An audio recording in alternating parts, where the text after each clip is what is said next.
وَلَا نُنَزِّلُ أَحَدًا مِّنْهُمْ جَنَّةً وَلَا نَارًا. یہ بہت اہم بات ہے، خدا کے لیے اس کو سمجھ لیجیے گا، بڑے مسائل آپ کے حل ہو جائیں گے. ان میں سے کسی ایک کے بارے میں، کسی ایک کو ہم جنت یا جہنم تک اتار کے نہیں آتے. سمجھ آ گئی بات یا نہیں آ گئی؟ ہم ان میں سے کسی ایک کو جنت یا جہنم میں اتار کے نہیں آتے. کچھ کی ہمارے پاس گارنٹی ہے نا. انبیاء علیہ السلام تو بہرحال جنتی ہیں، صحابہ کرام رضوان اللہ علیہ مجمعین سارے کے سارے جنتی ہیں. تو یہ تو ہمارے پاس اس میں تو قرآن و سنت کی نصوص موجود ہے نا. اس کے سوا اب کوئی اللہ کا نیک بندہ ہے، اللہ کا ولی ہے، بڑا زاہد ہے، عابد ہے، متقی ہے، پرہیزگار ہے، ہم اس کے بارے میں جنت کی گواہی نہیں دے سکتے. اور جب ہمیں اس کے بارے میں خود کلیئر نہیں ہے کہ وہ جنتی ہے یا نہیں ہے، تو لہٰذا اس کے مرنے کے بعد اس سے جنت کا سوال کرنا یہ ٹھیک نہیں ہے. میں اکثر یہ روایت عرض کرتا ہوں، رسول اللہ صلی اللہ علیہ وسلم کے صحابی تھے حضرت سعد رضی اللہ تعالیٰ عنہ. جنگ احد میں ان کو زخم لگا، زخمی ہو کر مدینہ واپس لوٹے. وہ زخم جو ہے نا وہ بڑا ہو کے پھوڑا بن گیا، انفیکشن ہو گیا، اس میں پیپ بھر گئی. اتنا زیادہ وہ بڑا ہو گیا کہ ایک مرتبہ یہ مسجد نبوی ہی کے اندر بیٹھے ہوئے تھے اور اسی وقت وہ زخم پھٹا ہے اور اس قدر خون بہا ہے، ایکسیسو بلیڈنگ ہوئی ہے کہ اس کی وجہ سے مسجد نبوی ہی میں ان کی وفات ہو گئی. اب آپ ذرا فضیلتوں کا اندازہ لگا لیں. صحابی رسول ہیں، غزوے میں شریک ہیں رسول اللہ صلی اللہ علیہ وسلم کے ساتھ، اور پھر وہاں زخم لگتا ہے، پھر مسجد نبوی میں موت آتی ہے، شہادت کی موت ہے، صحابی رسول شہادت کی موت. پھر جنازہ خود اللہ کے رسول پڑھاتے ہیں صلی اللہ علیہ وسلم، اور جنازہ پڑھنے والے کون ہیں؟ صحابہ ہیں. دامن نچوڑ دیں تو فرشتے وضو کریں، یہ جنازہ پڑھنے والے ہیں. اور اللہ کے رسول صلی اللہ علیہ وسلم جنازہ پڑھانے سے قبل فرماتے ہیں، لوگوں جو میں دیکھ رہا ہوں تم نہیں دیکھ رہے، 70,000 فرشتے ساتھ کا جنازہ پڑھنے آئے.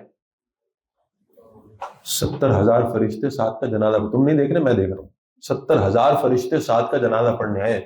اس عالم میں دنیا سے رخصت ہوئے. حضور صلی اللہ علیہ وسلم نے تدفین فرمائی، قبر میں اتارا، قبر بند ہو گئی. اللہ کے رسول صلی اللہ علیہ وسلم نے فرمایا اللہ اکبر، استغفر اللہ، سبحان اللہ.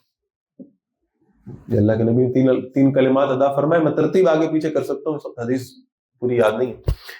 تو صحابہ نے بھی پیچھے پڑھ دیے. پھر صحابہ نے پوچھا یا رسول اللہ صلی اللہ علیہ وسلم یہ کیا پڑھا آپ نے؟ اب جملہ سنا ہوا آپ کو. حضور علیہ السلام نے فرمایا سعد کو قبر کی سختی نے پکڑ لیا تھا. سعد کو قبر کی سختی نے، سختی عذاب نہیں، صحابی کو عذاب نہیں ہو سکتا، یہ ذہن میں رکھیں بات. صحابی کو عذاب سختی ہے نا، قبر کی اپنی سختیاں ہیں، تنہائیاں ہیں. تو حضور صلی اللہ علیہ وسلم فرماتے ہیں کہ میں نے اللہ تعالیٰ سے عرض کیا اللہ اکبر، یا اللہ آپ بہت بڑے ہیں، استغفر اللہ، میں آپ سے کوئی اگر سعد سے کوئی کمی کوتاہی ہو گئی میں آپ سے استغفار کر لیتا ہوں. تو یہ اللہ کے رسول صلی اللہ علیہ وسلم نے کلمات ادا فرمائے ہیں. کہتے ہیں پھر سعد کو قبر کی سختیوں نے چھوڑ دیا.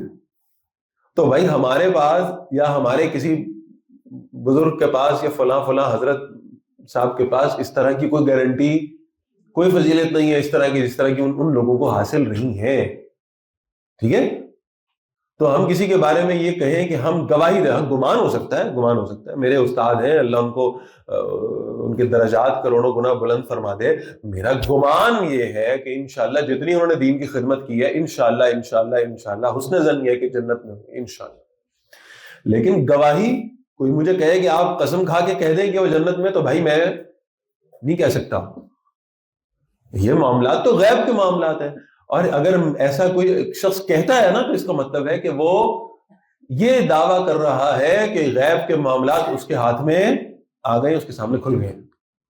یہ بہت بڑا دعویٰ ہے، چھوٹا دعویٰ نہیں ہے. جملہ سمجھ میں آیا؟ لہذا جب آپ ان کے اپنے بارے میں جنت کی یا جہنم کی گواہی نہیں دے سکتے تو ان سے جنت اور جہنم کا سوال تو آپ کر نہیں سکتے. تو لہٰذا کتنا ہی بڑا کوئی ولی اللہ ہو، کوئی زاہد ہو، کوئی عابد ہو، کوئی متقی ہو، کوئی پرہیزگار ہو، آپ اس کی قبر پر جائیں تو اس قبر پر جا کر اپنے لیے دعا کرنے کی بجائے اس کی مغفرت کے لیے دعا کریں. یہ میری بات سمجھ میں آ رہی؟ اپنی بجائے اس کی مغفرت کی دعا کریں. کلیئر ہے؟ تو فرمایا وَلَا نُنَزِّلُ أَحَدًا مِّنْهُمْ جَنَّةً وَلَا نَارًا، ہم ان میں سے کسی ایک کے بارے میں بھی سوائے انبیاء اور صحابہ کے، ہم کسی کے بارے میں جنت یا جہنم کی گواہی نہیں دے سکتے. ولا نشهد علیہم بکفر ولا بشرک ولا بنفاق، اور ہم ان میں سے کسی کے بارے میں بھی کفر، شرک اور نفاق کی گواہی نہیں دیتے.